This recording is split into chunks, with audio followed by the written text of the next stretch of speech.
Pope and the UFO desk in the 90s, helping add to the thousands of files the ministry had gathered for decades. Now that they're being released from the vaults, key UFO eyewitnesses give their side of the stories. And UFO experts, skeptics and believers interrogate just what the MOD was keeping secret. Dr. David Clarke is the journalist who helped first persuade the MOD to release the files. If you look in the files, there are thousands of unusual things people in the sky from right across the British Isles. There's absolutely no doubt that people see things in the sky that they can't identify. They always have done.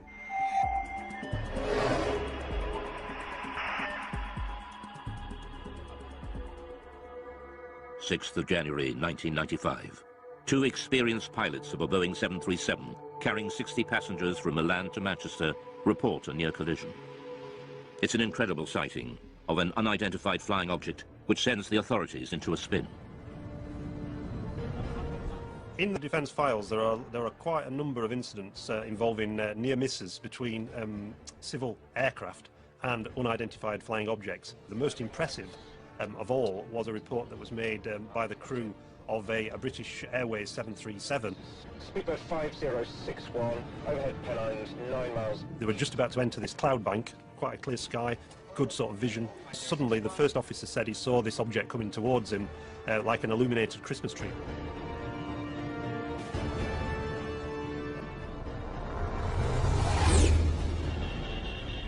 What the hell? It was so low in its approach and so close that he automatically ducked, thinking there was going to be a collision. This thing just zoomed past, and immediately he turned to the captain and said, "Did you see that?" The captain said, "Yeah, I saw it as well." Immediately the pilots radioed into Manchester Control Tower. There's a lot of concern amongst air crews about what damage could be done to their reputation if they became known as, the crew that see flying saucers. So it was interesting in this case that despite that, these two air crew decided that when they landed they were going to file an official air miss report. So that would then trigger a full detailed investigation by the Civil Aviation Authority, which is exactly what happened. For the first time, the MOD files show how this extraordinary incident sparked a full-scale investigation conducted by aircraft near-miss investigator Anthony Booth. Well, it was unusual for a start because it was the only one in my memory in 7 years of working in that particular department that I'd actually dealt with something like this. We could talk to the pilots, both the pilots. We would go through looking at radar recordings, RT transcript recordings of the voices of the pilots, recordings of what Manchester Air Traffic Control had to say. We just looked at anything that might shed some light on what this object might have been. The pilots now refuse to talk publicly about the near crash, but the MOD files recall what they told Anthony Booth at the time. My attention was initially focused on the glare shield in front of me, but I was diverted by something in my peripheral vision. The object had a number of small white lights, rather like a Christmas tree. The high speed of the object, although unable to estimate its distance, it was very close. There's a transcript of the conversation between the captain of the 737 and ground control. So this is Speedbird 5061. We just had something go down the right-hand side, just above us, very fast. And Manchester immediately come back and say, well, there's nothing seen on radar. Was it an aircraft? Well, it had lights. It went down the starboard side very quickly. Manchester say, and just above you? Just slightly above us, yes. Manchester then advise them to keep an eye out for anything, but they can't see anything at all. It must have been very fast. So we'll go down very quickly after it passed you, I think. Okay, well, there you go. The Manchester Control Tower could not find any radar signal. To radar expert Doug Robb, this is extraordinary. It says the likelihood of such activity escaping detection is remote, as the area is well served by several radars, and any movement at the levels in question would almost certainly have generated a radar response. Nothing was seen. So what was it that avoided radar detection? The MOD files show that the investigators and pilots considered all the possibilities. It was a hang glider. At night, he's suicidal. Hang glider would not be picked up by normal radar, no. Comet? No, don't think so. A meteor could be detected on re-entry if the radar was looking exactly in the right direction as that piece of debris went past at some speed. Military? Maybe, but I didn't recognise it. But we're near a major airport. It would have shown up on the radar response. Spy plane? Don't think so. Didn't look like a stealth. Stealth aircraft. would not be picked up by normal radars. If a spy plane is being kept secret, it's not going to be flying where people can see it, and certainly nowhere near airliners. UFO? That'd be daft. I don't know. These pilots are not lying. They did have an unusual experience, which to them remains baffling. The files show the investigation seriously analysed the possibility of military activity, but they found no evidence from any official source.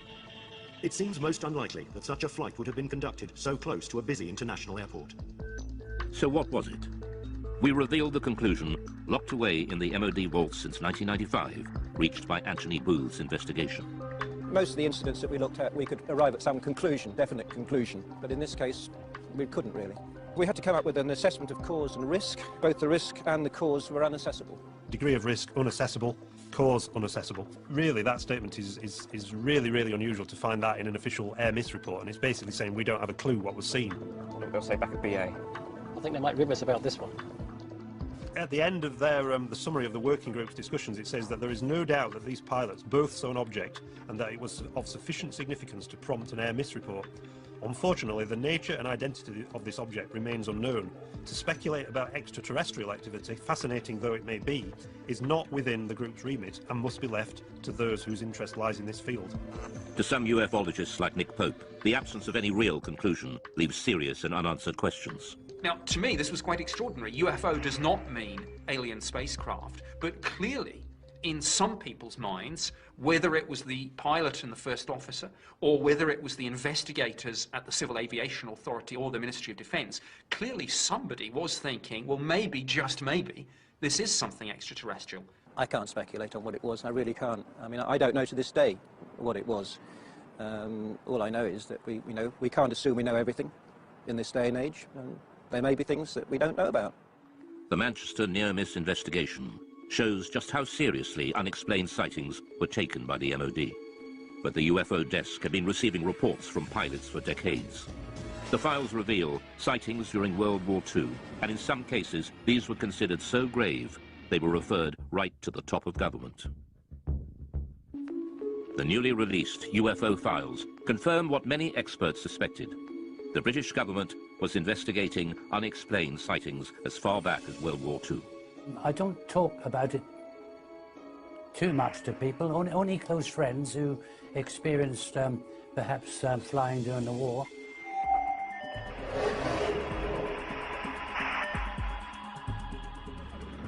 Spring 1944. Britain was engaged in heavy bombing raids over Germany. Rumours of strange, unidentified missiles were getting through to top command. Considered a threat to public morale, the MOD files reveal that the order to keep them secret came right from the top. Sightings, such as the one seen by gunner Bernard Dye. Now I have here a personal wartime diary. I'll read you an entry which I wrote on the 26th of April. Operation Essen. 300 aircraft raided Essen. Dye then recorded the most extraordinary sight. By unidentified objects, which I describe as just red balls of fire. This is the first time Bernard Dye has spoken on television about what happened that night. We left the target area and we were heading back towards Mildenhall, our base. We were heading across France. Everything appeared to be peaceful. Suddenly I saw 3 balls of fire coming up from below and reported this to our pilot, Arthur Horton, on the intercom. A few seconds afterwards, the rear gunner, Brian Harper, he observed 2 more red balls of fire. Immediately, Arthur was a bit perturbed, and were they fighters? No, not fighters, Arthur, just balls of fire coming towards us. I said to Arthur, now, evasive action, corkscrew, starboard, go, go, go.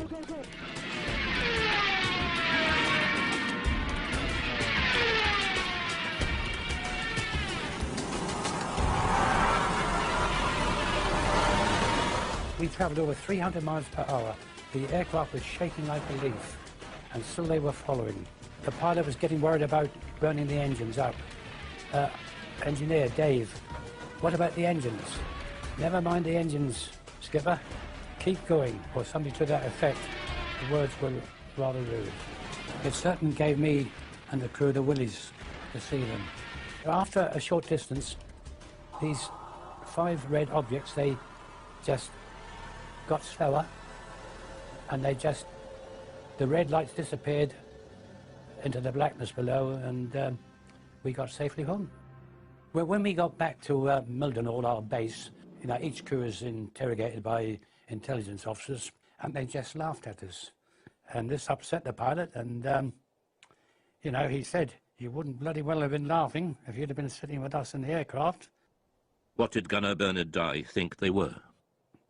Didn't know what to think, but I thought they were just a new weapon that the Germans had invented.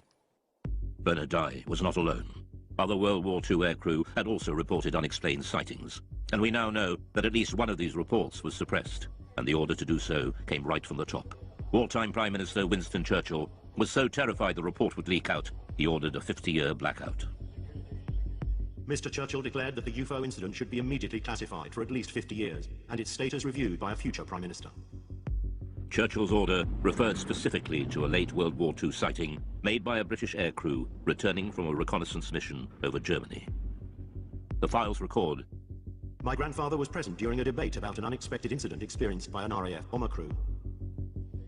The MOD files show that the story originates from the grandson of Churchill's bodyguard, who had been present at an urgent meeting between the Prime Minister and the US commander of the Allied forces, General Eisenhower, who discussed the incident together.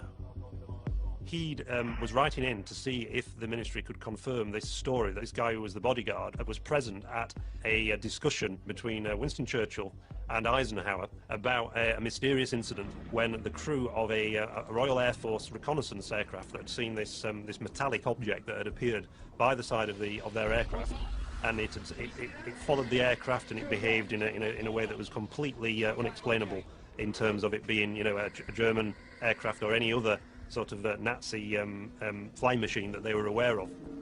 A leading aircraft expert was also at the meeting.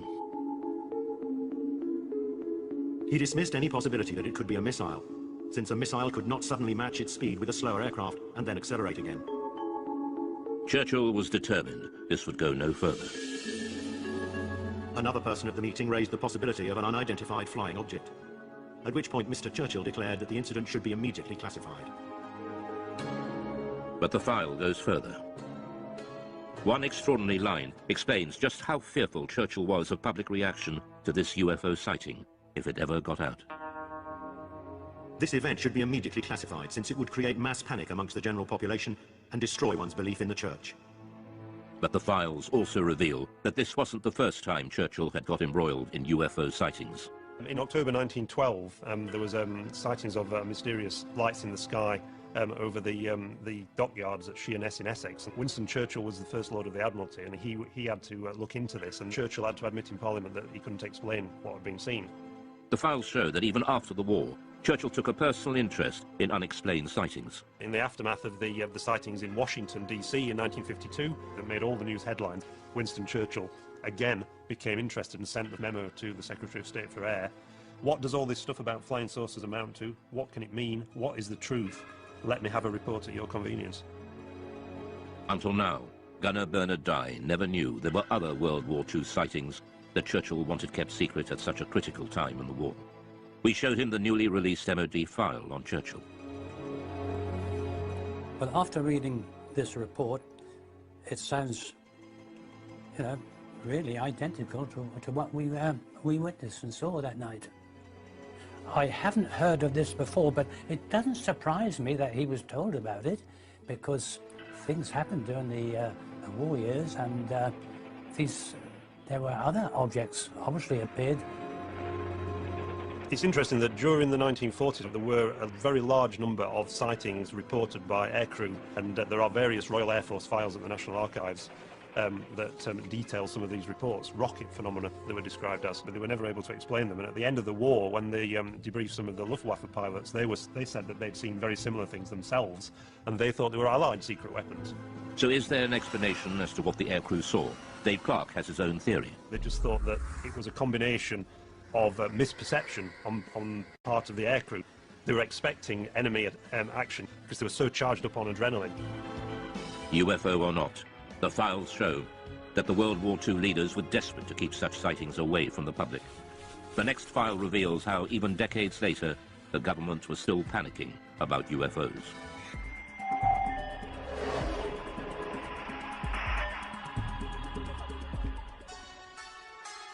Many UFO experts believe that the Pitlochry file illustrates one of the most significant UFO conspiracies of recent times. It involves photographs of an unidentified object captured flying over a remote Scottish valley. The photos were sent to the MOD, but mysteriously went missing.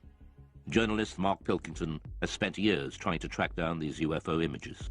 The Pitlochry photographs in the MOD files date back to the 4th of August 1990, when two witnesses on the A9 near Calvine, near Pitlochry, allegedly saw a large diamond-shaped craft hovering in the air for about 10 minutes and took 6 photographs of it. And the object that they claimed to have seen was accompanied by 2 aircraft, which the MOD later identified as Harriers. The photographer has never been identified. He sent the 6 photographs to the Scottish Daily Record newspaper. The paper never ran the story. Instead, they referred them to the MOD for investigation. The Ministry of Defence took their own copies of the photographs, which have since disappeared.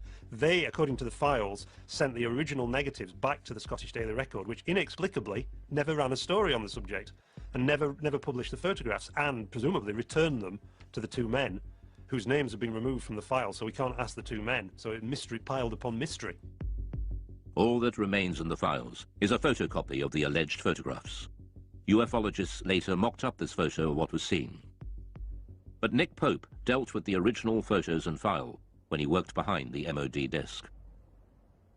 Both the Defence Intelligence Staff and the Joint Air Reconnaissance Intelligence Centre analysed this very carefully, and the consensus was clear on this. This was a real object. It was maybe 25, 30 metres in diameter. I sat down with my opposite number from the Defence Intelligence Staff at a briefing about UFOs.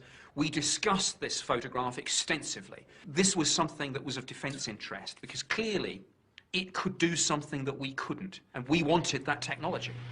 The MOD was determined to play down the incident. There's an interesting briefing by the Ministry of Defence press office on defensive lines to take if these photographs made it into the newspapers, and they were asked questions about this. And there's a list that basically says that we have looked at the photographs and no definitive conclusions have been reached regarding the large diamond-shaped object. And if they were pressed by the media, they were told to say all sighting reports received by the Ministry are referred to the staff in the departments which are responsible for the air defence of the UK. During his time with the Ministry, Pope had a blown-up copy of the photograph on his office wall, until it was personally taken down by his superior. One suggestion was that this was a secret prototype American spy plane. My head of division convinced himself that this probably was some secret aircraft or drone, and he ordered that this be removed. We know from the files that there was a lot of internal discussion about, were the Americans flying this incredible spy plane, and if so, why had they not asked for permission, for this thing to fly through British airspace? Journalist Mark Pilkington believes that events at the time could well have influenced what people thought they had seen. This was just 2 days after the first Gulf War had broken out, and there were certainly great deployments of aircraft towards the Middle East, and the UK was a kind of sort of stop-off point and a sort of launch pad for a lot of those aircraft. The MOD were clearly worried about public reaction, just as Churchill had been 4 decades earlier. So was there a cover-up by the MOD over the mysterious Pitlochry photographs? There's a possibility that the Ministry of Defence destroyed these images, possibly because they thought that they were some American spy plane that they'd rather we didn't know about, or maybe if this thing genuinely remained unexplained, because we simply didn't want the embarrassment of saying that there might be things in our airspace with speeds and manoeuvres that exceed everything that we've got, and yet which remain unexplained. However, all we're basing this on, we should make clear, is a very grainy, fuzzy black and white image that, for all I know, could have been drawn by a child with crayons. Mark Pilkington is still looking for the real Pitlochry photographs to find out just what did put Britain's defences to the test. But 6 years later, on Britain's east coast, another UFO sighting sparks off a full-scale military investigation and a direct challenge to the Secretary of State for Defence. In 1996, the Ministry of Defence was drawn into a serious breach of UK defences by a UFO over East Anglia. MOD files reveal it not only involved the police, Coast Guard and RAF, but a call to the Defence Secretary to scramble jet fighters. I'm very concerned about an incident that occurred off the East Anglian coast recently involving a visual unidentified flying craft sighting that was correlated by various different military radar systems. Why weren't our jets scrambled? It was one of the biggest UFO scares ever. And it all started one quiet October night on the East Coast.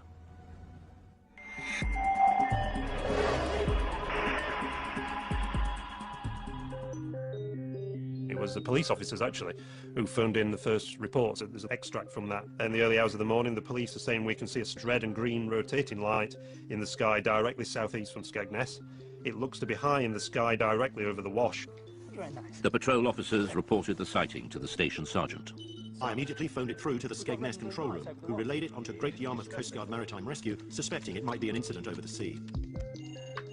We had a report at about 3:15 local time from Skegness Police, and they could actually see this light in a southeasterly direction.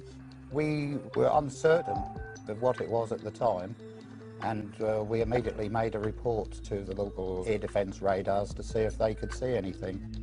The call went through to RAF Neatishead, the most important air defence centre in southern England. Clancy radar has a contact bearing at 221 degrees at... They noticed that on one of the radars, a blip that they couldn't identify that wasn't an aircraft. Could the mysterious radar blip and the strange lights seen by the police be the same thing? Panic calls from the public started to come in. No, I don't think they're invading. The call was put out to shipping to keep a lookout for unidentified lights. Then a tanker came back. MV Conocast to Yarmouth, we're seeing a group of lights above the Wash. The vessel at sea was the Connor Coast, and she was in much this sort of area. At 3:50 a.m., Patrol Officer P.C. Leyland rushed onto the police station roof to video the strange lights and managed to capture 5 minutes of footage, now showing a single stationary white light. News of the sighting spread quickly through the UFO grapevine. The transcript of the conversation between the Coast Guard and the police and the trawler crew was leaked to the local news, and it suddenly became this huge UFO incident that got to the attention of the local MP. The sighting gathered such momentum, even local Labour MP Martin Redmond got embroiled and started asking difficult questions.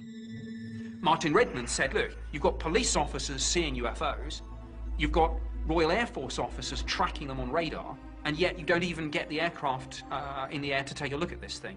Here's a copy of the letter that Martin Redmond MP sent to the Right Honourable Michael Portillo, Secretary of State for Defence, and he says, I'm very concerned about an incident that occurred off the East Anglian coast recently involving a visual unidentified flying craft sighting, which was correlated by various different military radar systems. While I'm interested in finding out what was seen, my primary concern stems from the absolute shambles that such an event seemed to cause. So he's really sort of having a go at the Ministry of Defence and saying, you know, why didn't you react to this? What are the RAF doing? So this really stung the RAF.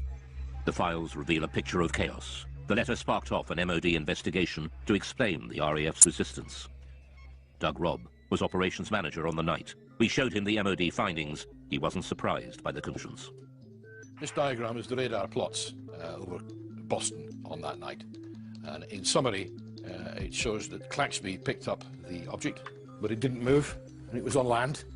And after investigation, it was decided that it was the Church Tower, the Boston Stump, as it's known. The files were certain this was the culprit. The church is known in aviation circles as the Boston Stump, and appears occasionally on some radars in certain radar propagation conditions. They said that this was a completely separate phenomenon to the bright stationary lights that had been seen by the police from Boston and Skegness and by the tanker crew. The report concluded there was no justification to order the scramble of RAF fighters, much to the chagrin of the local MP, Martin Redmond. You'd scramble for a high-speed incoming aircraft 200 miles away, but you're not going to scramble aircraft for a fixed object on land. I mean, what's the threat? If what the radar picked up was indeed a church, what then were the mysterious lights seen by the police and the tanker crew? The MOD scrutinised the police video footage. It suggests a distant celestial source. The MOD sent the footage onto the Royal Greenwich Observatory for analysis. Their report has been kept buried since 1996 in the MOD files. UFO and astronomy expert Ian Ridpath was shown their conclusions and the police video. If you look at the police video, you can see it's just a bright dot of light just sitting there, not appearing to do anything. So, to me, this shows that even the most impeccable witnesses can actually make what is really a basic mistake, which is just misidentifying bright celestial objects. Well, the most common culprit is the planet Venus. In fact, it's called the queen of the UFOs, and this is because it's the brightest object in the night sky after the sun and the moon, which could have been what the police were seeing. He also believes there's an explanation for the colours of the lights. When the camera zooms in, very often the camera will completely lose focus, and you can actually see some odd shape to the light, which is actually the diaphragm of the camera. But this doesn't explain what the tanker crew observed. The MOD investigation found that they saw a light coming from a different direction to Venus. And they were baffled. These lights remain unexplained. But expert Ian Ridpath believes there is an answer. The object that the tanker saw to the north, I think, was another bright star called Vega, which is also just appearing to twinkle and flash multicolored lights. UFO expert and skeptic Dave Clark believes there is a reason why this escalated into such a major incident. This happened in 1996, which was the very height of the popularity of the X-Files series on TV. It was the biggest sort of year, the 1996-97, in terms of number of reports they received since 1978. So is this case closed for East Anglia? Or will more mystery emerge, just as it has, with one of Britain's most celebrated cases that refuses to go away, the Welsh Roswell?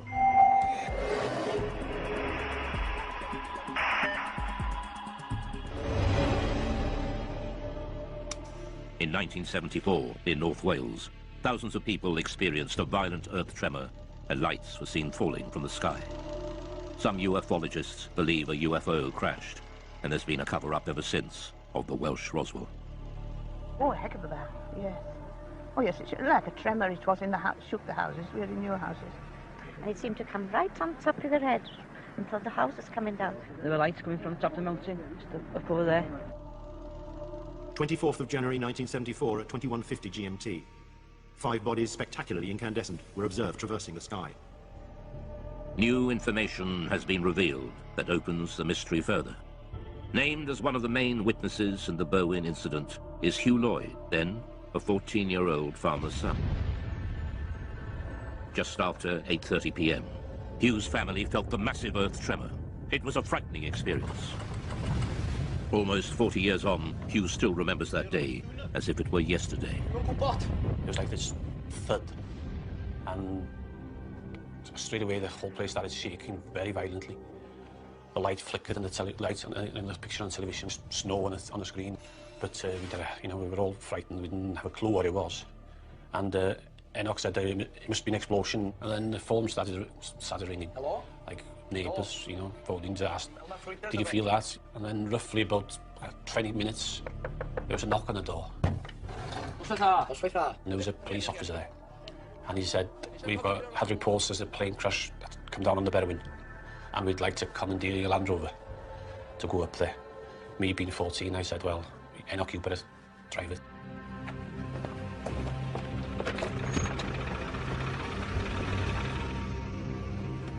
We carried on up the mountain about half a mile, maybe 3/4. We drove up the track and we stopped, got out and got torches, and it was very quiet and very dark, but, nothing to be seen. How are we going with the torch? One of them said, there's nothing here. It's too quiet, we can't see anything. We might as well go down. So we turned back to the vehicles, and as we were approaching the vehicles, we saw this very bright white light. It's up the valley. Just behind those trees there, up to the left, in the valley between those two mountains. A very bright white light, coming up from the ground, pointing upwards. But it was, very, very bright. I knew it was coming from the ground, but we couldn't actually see the source of the light because it was, in the valley itself, being hidden. The light didn't look like a plane crash. It was too white for a fire. It didn't last for very long. 20 seconds at the most. They searched the mountainside, but there was no sign of a crash. So what was the light? Ufologist Andy Roberts has researched the Berwyn UFO for years. Although a skeptic, he admits there is a central mystery to the incident involving another key witness. a village nearby called Llanderfel, and there was a district nurse called Pat Evans. She felt the explosion there, and because she was a nurse and had all the medical equipment, thought if a plane's crashed, I could get up there and give much-needed help until the emergency services arrived. Pat Evans was with her 2 teenage daughters, 4 miles from Hugh Lloyd when the earth tremor hit. So she picked up her 2 young daughters, got them in the car, drove the 10-15 minute drive up onto the B4391 road, expecting to see an aircraft crashed and in flames. This is the road that she was driving on, and it's a road that she knew very well, so she had no problems driving up here at night. And obviously she was out there looking for what she thought was going to be a plane disaster. And just as she came out from the other side of this copse of trees, she was absolutely astonished to see, far across the hills to the left, a huge ball of red, white, orange, pulsating light. Whatever the object was, it was too far from the road to be reached on foot.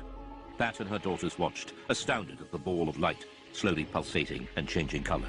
She described it as being half the size of the moon, and around this object were moving torchlights and vehicle lights. She realised that it clearly wasn't a crashed aircraft and that someone or some people were there attending to whatever it was, and realising that, she drove back home and went to bed, and to this day is completely mystified by what it was. So what did Pat Evans and Hugh Lloyd see that night? We reveal that even the arrival of the mysterious men in black couldn't provide all the answers. The unidentified sightings by Pat Evans and Hugh Lloyd in Berwyn, Wales in 1974 have gone down in UFO folklore. The recently released MOD files have added even more mystery. Researchers from the British Geological Survey were quickly dispatched to Berwyn to investigate an earth tremor that had registered 3.5 on the Richter scale. Immediately after the earthquake, we were getting a lot of reports, some of them rather complex ones about lights in the sky, lights on the hill. So I brought a small team of people down to ask the local people around here what they'd seen, what they'd heard, what they'd felt. The British Geological Survey team have become known in Berwyn legend as the Men in Black, as they were dressed in dark suits, official-looking, and were going door to door. Some people seem to think the whole event was rather suspicious and that we, simple scientists from the Geological Survey, had something to do with suspicious events around here.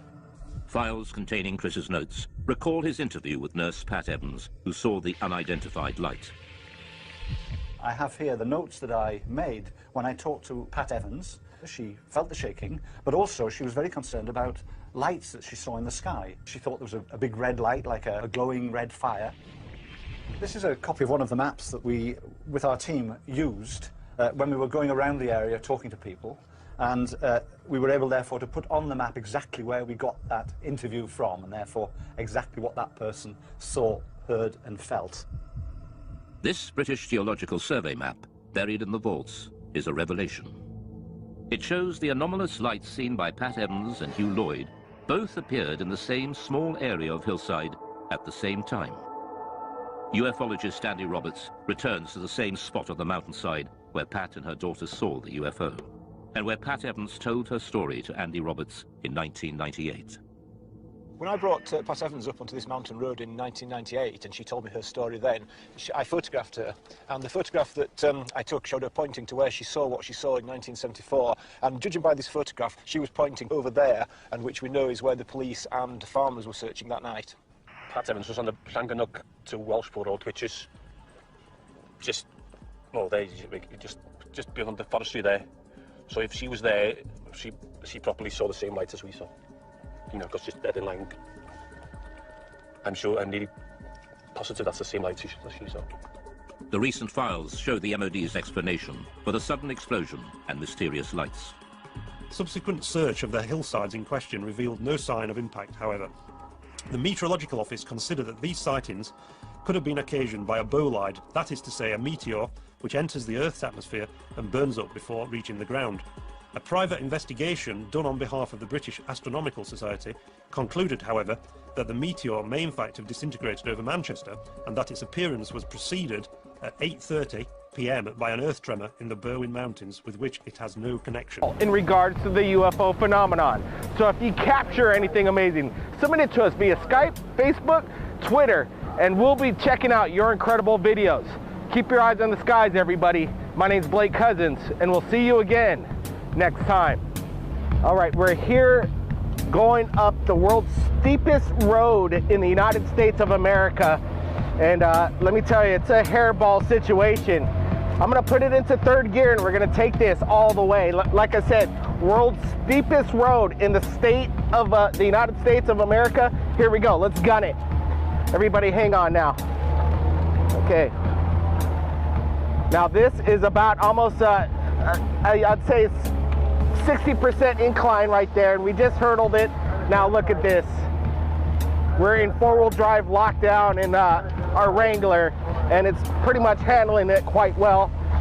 Everybody, thanks for joining us here at Third Phase of Moon, and if it wasn't for you watching the skies, submitting your incredible videos, wow, we wouldn't be here like I was just saying earlier. Everybody, take care. My name's Blake Cousins, and we'll see you again next time.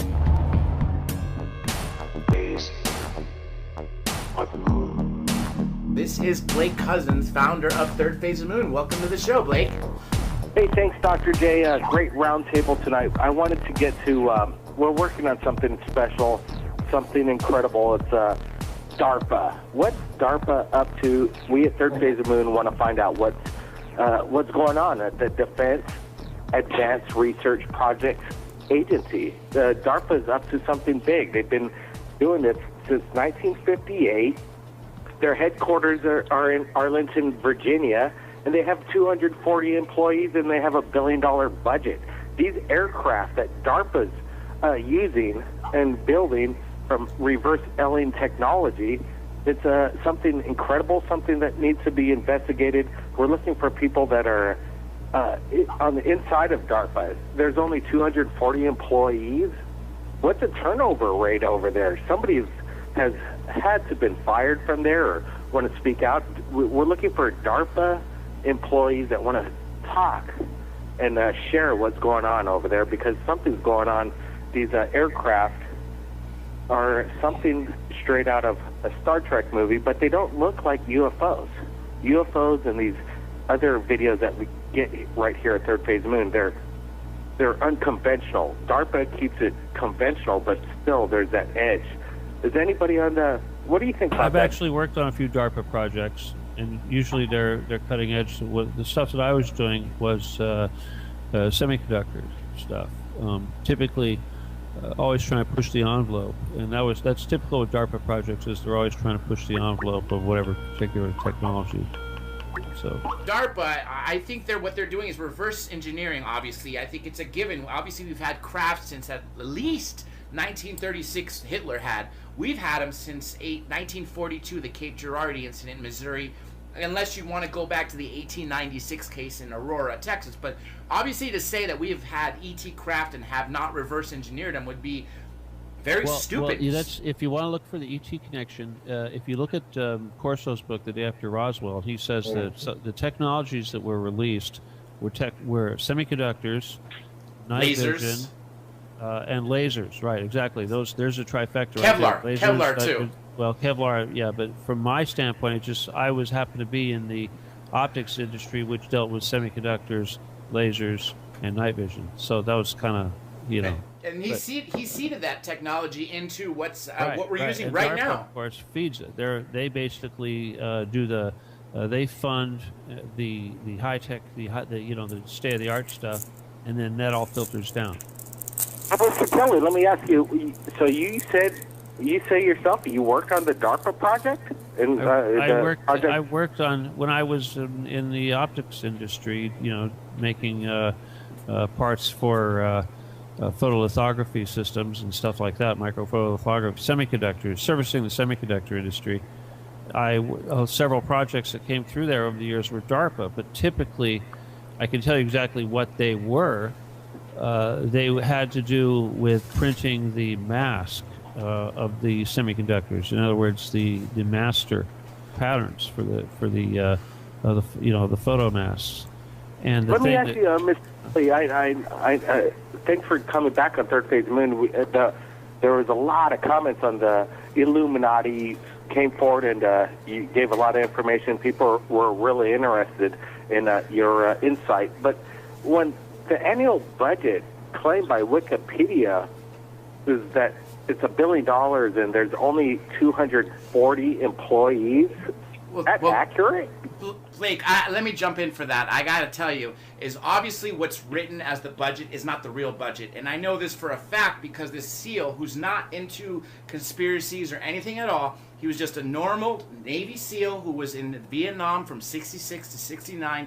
And then he did 2 mercenary missions. And he said every single mission during the SEALs and the mercenaries after came from the CIA. Well, both mercenary missions were to guard giant cargo ships full of coke, 2 coming to the U.S., one from Peru, one from Colombia. But that's not DARPA, John. But that's black ops. A lot of people, that's funding black ops, though. Well, see, but that's another thing. I was involved in that too.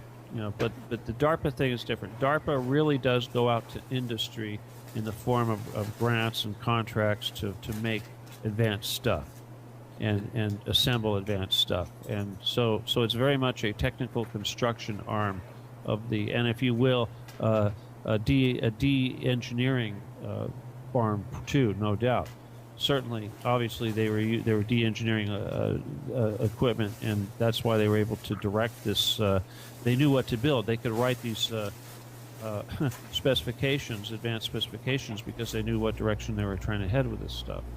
So, but well, that's exactly, you hit it right on the button, because in 1958 they originally established DARPA as their original mission to prevent surprise, like a launch from a Sputnik, or Soviets had beaten us to the States, but now they're also creating this to surprise our enemies, and this keeps changing. They actually changed their name from ARPA to DARPA. When you were working there, was it ARPA or DARPA? Okay, well, that's what you're talking about. That's the predecessor to the internet, where they had the ARPANET and the DARPANET. But, gosh, what was I going to say? The thing about this, it's a little bit different, the technology stuff. I'm sorry, I kind of... Well, Maxwell on DARPA. Maxwell, I want to ask you on DARPA and also HARP, because you mentioned about the ley lines of the Earth. And there seems to be a natural energy why there's cities at certain places and, 33 degrees and all the rest of that. I know you know about that kind of stuff. So what's your take on both DARPA and HARP and the ley lines? Go ahead. John Bearden and Dr. Bob Beck were talking about ELF, the extreme low frequency, and the woodpecker effect coming out of Russia. Woodpecker is still, I guess, in operation. You hear it on shortwave. And so the whole concept of using frequencies and high technology, what they call over-the-horizon radar, to create earthquakes, to create hurricanes and volcanoes down, I don't know. There's all kinds of high technology that's been known for many years. I mean, Tesla was doing that kind of stuff a long time ago. And so the guy you really want to listen to on that kind of stuff is Colonel Tom Bearden.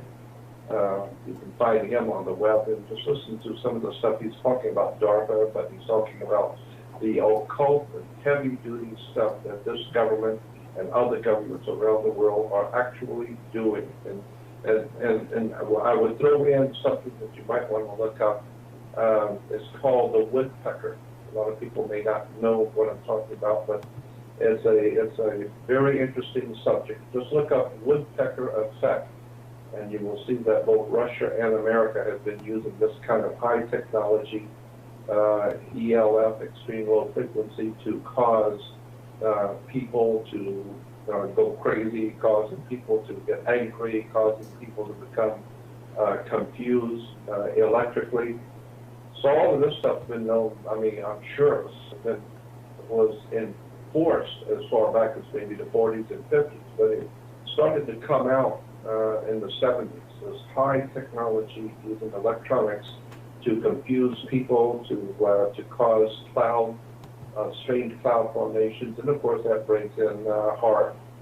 So all of this stuff is very legitimate, it's very, very real, but there's a lot of good stuff out there now, a lot of good information on it now that wasn't there back in the 70s when we were originally talking about it.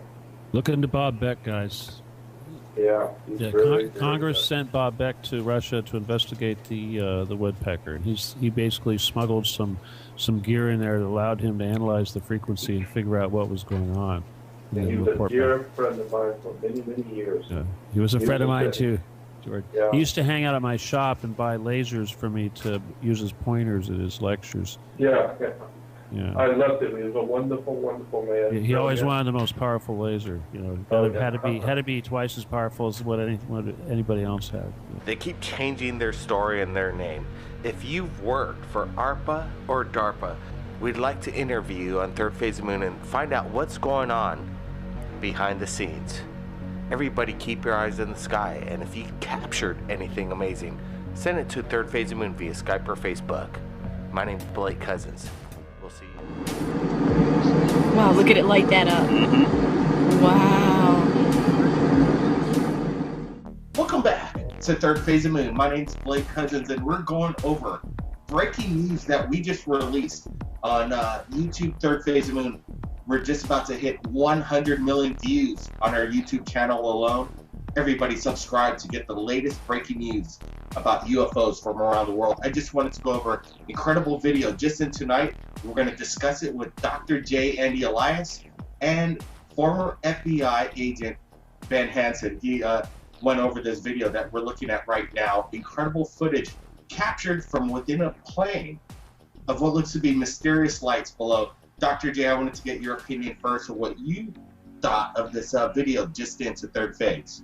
You know, I honestly, the genuineness of the people on board that were witnessing this craft, of the person recording, clearly you could tell because it's a vertical thing, a vertical shot. It's from an iPhone, but obviously, as Ben Hansen said earlier, you know, they could have won an Academy Award. They definitely saw something out there. I don't think it's CGI. It's definitely in the air.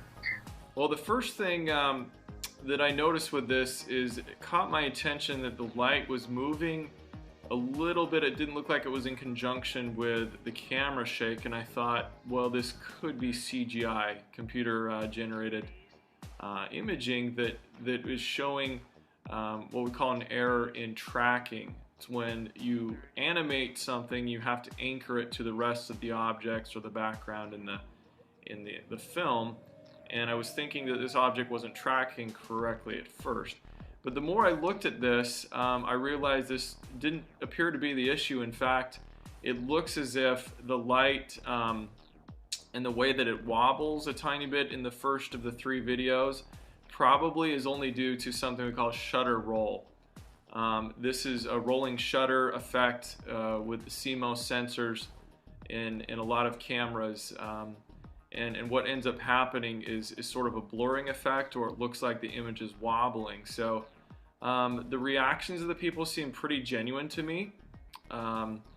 It actually take a pretty professional job to fake reactions like this that are so spontaneous.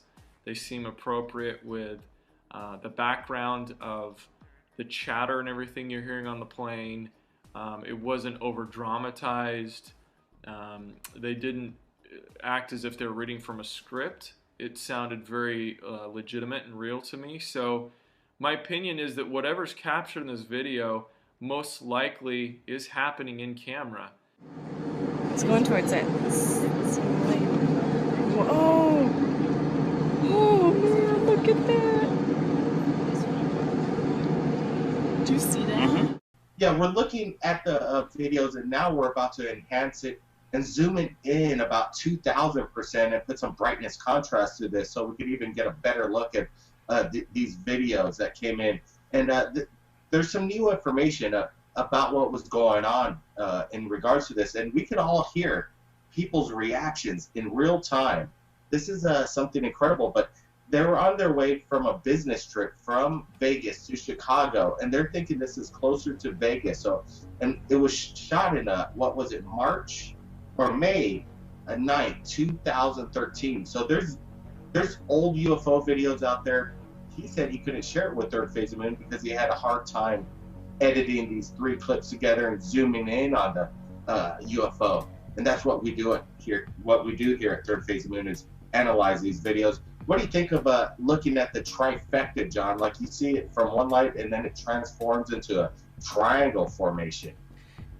You know, that's definitely not the first of a UFO doing that. As people have seen, and many times they will see one light all of a sudden turn into 3 or 5. They will see one ball or even a cylinder turn into a triangle. So it's not uncommon that they are actually shape-shifting. The other possibility is that they were seeing it as it's coming in through one dimension, possibly as one light, and then as it got closer it turned into 3. Or the other option is it really was 3 objects that came in together, because there are cases in the past, Blake, that did have multiple UFOs stacked together that came forward and then released to multiple. Wow, look at it light that up. Wow. It appears to be maybe a half an hour of time. We're looking at something where the sun is probably just set beforehand. In the third video, it's actually quite dark. I wouldn't be surprised if this happened over about a half an hour.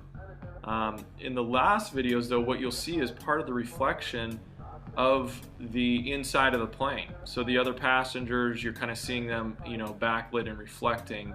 So there is some of that, but the object and the light is consistent throughout all the 3 videos.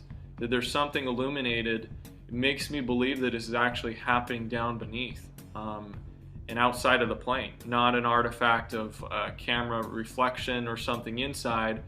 Plus you have the witnesses who are corroborating. We're led to believe probably someone in the row behind them or in front of them is also seeing the same thing, which, you know, angles of camera flares and things like that just wouldn't match up. Weather phenomena, I don't think so. The only thing I could think of, it was a pretty clear day. It didn't look like there was much haze at all. And I don't think that anything such as ball lightning or a weather phenomenon that would be very rare, you know, would continue, especially for such a great amount of time as what we're seeing over several minutes. And for this thing to kind of undulate, it looks like a snake with a trail of light following behind it, which is very, very strange. So it's a great video. It really is. To me, I'm going to have to put this in the box of I have no clue. This doesn't fit typical UFO description of solid object, of triangular object. It doesn't even fit the description of light anomalies that we're familiar with. For everybody out there who was on that flight, contact Third Phase of Moon.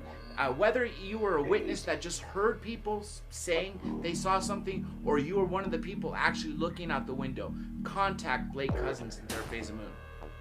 Thank you, John, and thank you, Ben, for joining us right here, going over this incredible breaking news.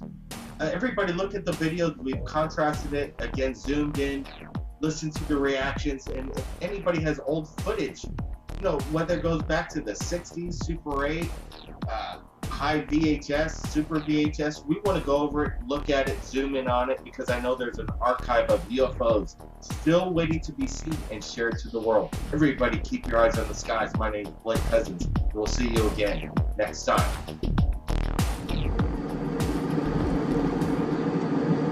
Wow, look at it light that up. Wow.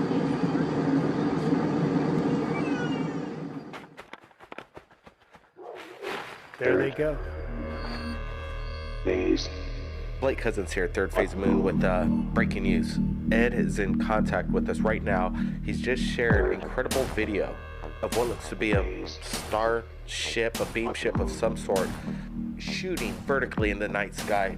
Ed's with us right now. His videos are going viral. The people have shared his videos, asking the big questions. They're all over the internet. Ed's footage over the past couple months have been so, you know, exciting in the UFO world right now. People are amazed. And tell me, what's the circumstance behind this video? And welcome back to Third Phase. Yeah, Blake, thanks for having me back. This was shot in 1987, right after I was getting off the ship. It was my first time on the ship with Voss. Okay, okay. Okay, Ed, explain, let's backpedal a little bit because I want to concentrate on this video that we're looking at. And we're zooming in, we're analyzing these photos, and we're not seeing any thing that could say that this is a hoax of any kind. Ed, let me ask you right now, is this a hoax? Because people just want to know this straight up, and we'll move along. There they go. No, this is authentic footage that I shot after being on the ship for the first time. It delivered me back within feet of my truck. I went back to my truck, grabbed my camera, and I had to backpedal to get some footage before it left. All right, Ed, we got to get these questions, the hardcore ones, out of the way first. Now let's get into detail. This incredible video we're looking at, we're going to share it to the world. Everybody's going to make up their own mind and decide what's going on here. Okay, Ed, so you were aboard the ship. This video right now is as they were taking off and leaving, and you say you were backpedaling, getting the shot. What happened before this on board this ship? Blake, this was my first time on the ship, and I had seen this ship many times. I think I've sent you other video footage of the ship that I ended up going on with, and the contact I had identified himself as Voss through telepathic communication. There was no voice. And this was my first time on the ship. And right after I got delivered back through this same beam of light that you see the ship departing with, I was able to get back to my truck and shoot this footage. We're looking at this footage. You know, it takes off right behind the tree. What's the size of this craft? This ship was about the size of a small house. It was probably about 80 feet to 120 feet in length, and the height of it was maybe 2/3 of that. But the beam of light, the light coming off this, is something that the video captured, but it was different in person. Did this make any sound? It seems like it's almost a rocket booster, a thrust of some sort, rocket engineered. No sound at all, Blake. It didn't make any sound. There was no sound at all, Blake. You know, we're talking right before you shared this video, that you're saying that this isn't you have somebody in your family that... I mentioned that my uncle was a lieutenant in the Air Force during World War II. He was the one that I first saw an unidentified flying object with. It happened when I was a young boy, and it happened more than once, but it happened with my uncle. And after my uncle died at a young age, he was only 66 when he died, I continued to have these visitations, and I continue to have them today. I think the only reason why I have ever had contacts with UFOs and extraterrestrial intelligence is because of my uncle. And it makes me think of Voss, because it's the same kind of telepathic communication that happened with my uncle and I. There were a lot of things left unsaid, but that were clearly understood. And a few days ago, we posted this incredible video of a classic metallic flying saucer, and you know, it doesn't get much better than this. I didn't get your comments of what the circumstance behind that was, but there's a lot of stuff going on in the video. You see apparitions flying by. It almost looks like something's jettisoning out of the UFO. What was going on in this shot right here? Yeah, Blake, I just dug these up, and this was a great discovery to make again. This came in about 1986. It might have been as early as 1984. There's two of these here, and they're different. They look similar, but they're actually different craft. But they are in the same area of the country. I was in South Carolina at that time, and you know, I spoke of my uncle and my introduction to these craft through him. That was my first experience, and this is experience that I had before. And what I'm coming up with is some interesting stuff, but as I told you the first time we spoke, this is a part of my life, but it's not the only part of my life. And I know I carried a camera on that ship, but I also know that there's a different force of energy working there. So I'll look in my archives and see what I might be able to discover for you. But it's a different environment, one where our alternating current is not functioning. I'll see what I can come up with. As I find this is enjoyable for me. I'm having a good time looking at these old archives and digging the stuff up. And as I said before, this is just a part of my life, like there's another part of my life. You know, when I first experienced the UFO with my uncle, it was not long after Neil Armstrong had first walked on the moon. And, you know, this just seemed normal to me when I had this experience with my uncle. But what's happened since that time has been very slow. And that's okay, because this is just another part of my life. But the fact of the matter is that, you know, we all heard last week about ex-President Clinton coming on the news and saying, you know, the aliens are coming. I mean, this is common knowledge. The aliens are already here. How does that make you feel, Ed, that, you know, these ETs are making contact with you, and the you know, president of the United States can't even prove that ET exists, and, you know, Area 51 once held the bodies crashed from Roswell, and, you know, they have the alien technology, and presidents can't even be involved with that, and you're making contact with them. Oh, Blake, at the risk of sounding arrogant, I'll just tell you, I've had these experiences, maybe we're counting 60 experiences I've had, visitations, being on alien craft, seeing these objects, communicating with Voss, my history. So I don't look at it in terms of the way other skeptics might look.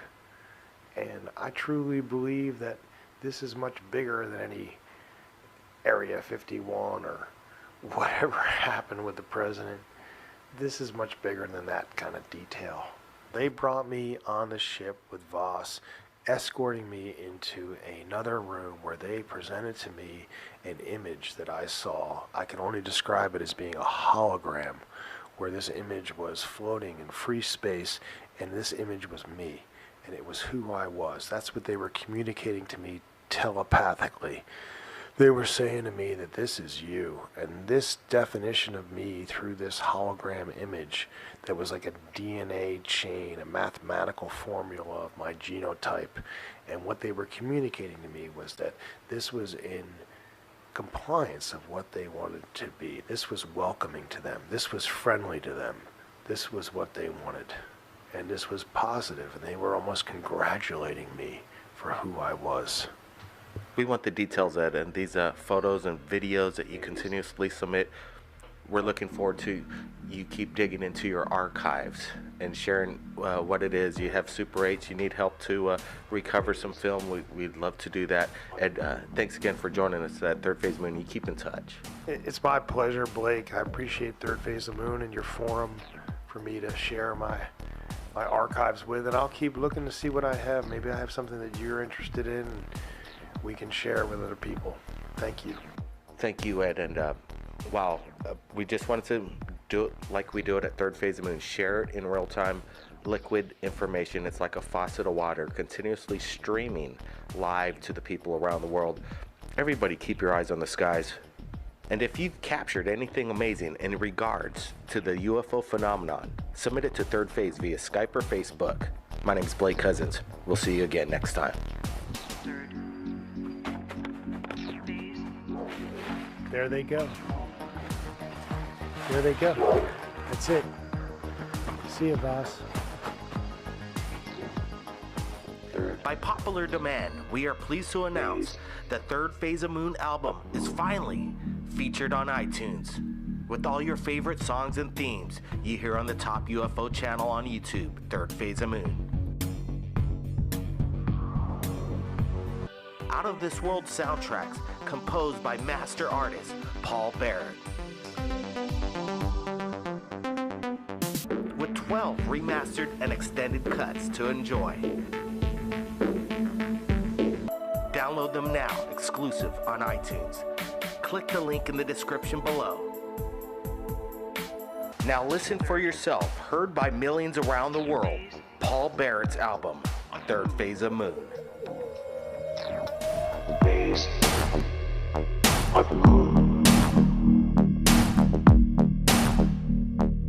Welcome back to Third Phase of Moon. My name's Blake Cousins, and in this week's episode, we're going over 2 incredible videos submitted to us right here at Third Phase. Now let's get to it. Now for our first video, shot from Austin, Texas by Jason, who describes this incredible object as a sight to behold.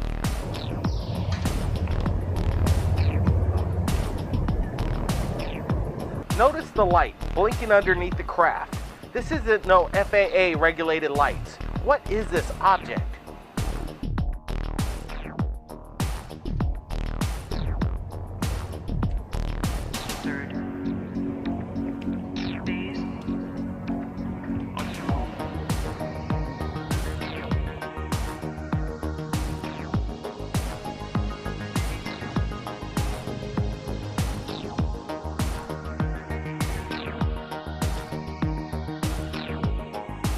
There it goes behind them trees.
Look at that.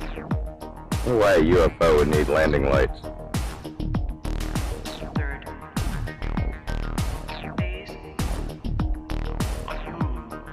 I wish this thing would focus in a little better.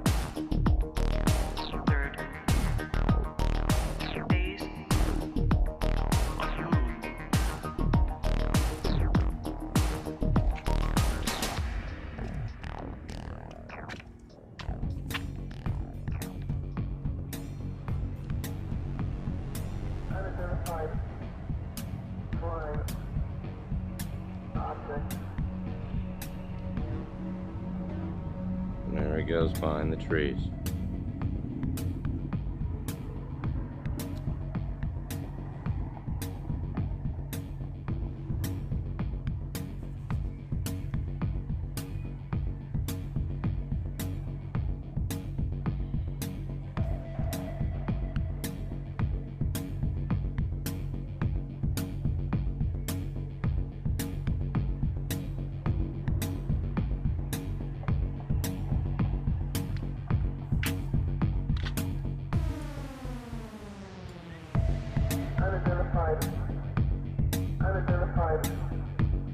Unidentified flying object. Unidentified flying object.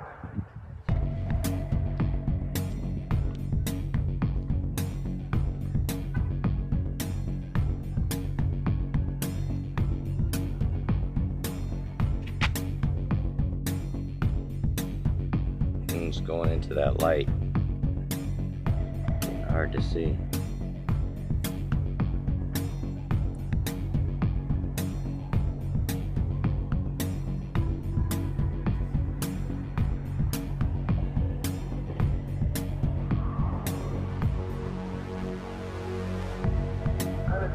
Still see it going behind them trees. It's right over downtown Austin, Texas. Unidentified flying object.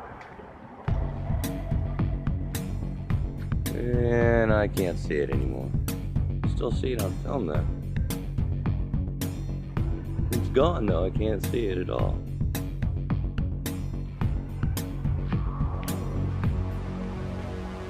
Look at how it lights up right there.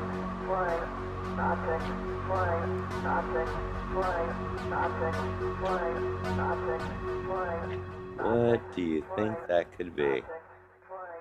We want to thank Jason all the way from Austin, Texas for submitting his incredible video to us right here at Third Phase of Moon.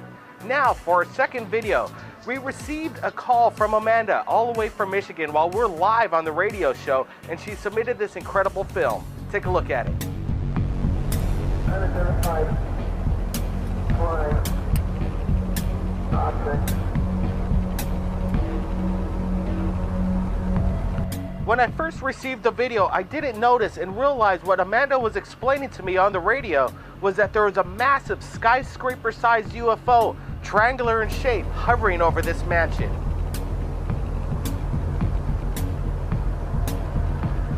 Could this be a TR-3B, a reverse-engineered alien military aircraft?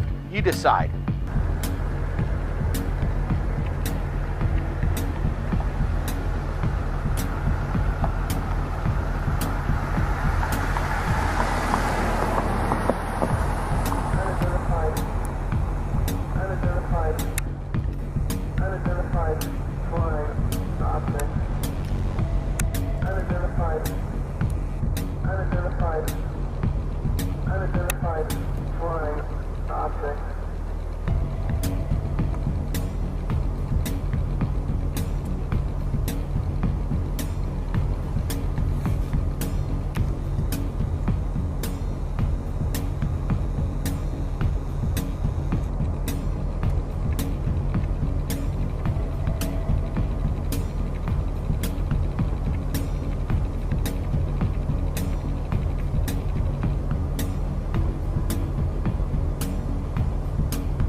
Unidentified flying object.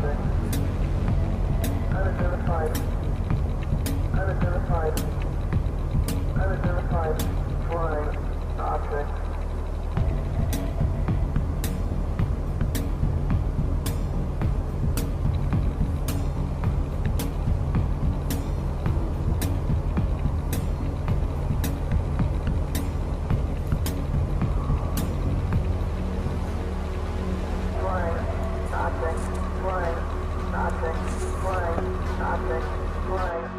I'm recording now, because what I thought I was taking a video before, and I think I am right now, but yeah, I think I am. It's right above me.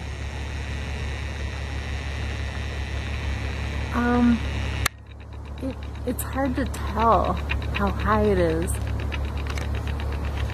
No. I'll show you the video, because right now I am taking a video. Oh my god, it's gonna be on the news. It has to be. Somebody else has to be seeing this.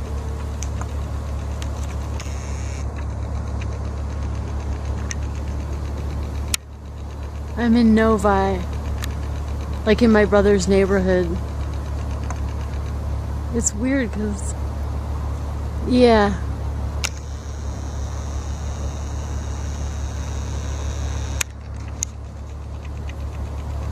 Let me get another.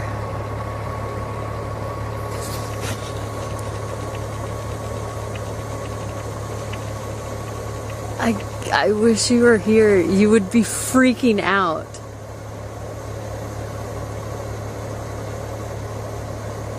Yeah, I'm taking good footage now because there's a perspective, like there's a house in perspective, and now it's kind of going far away now.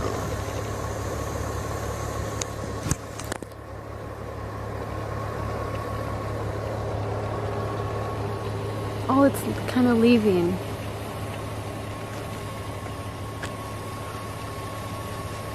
It's going east. Oh my, they have to know I'm here. Oh my god.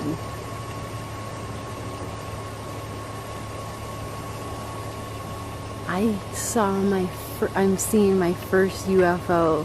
Like, no, 100%. There's no way, unless somebody has a remote controlled thing, which there's no, because I still see it. It's like, oh my god. What are these strange lights appearing over the planet Earth?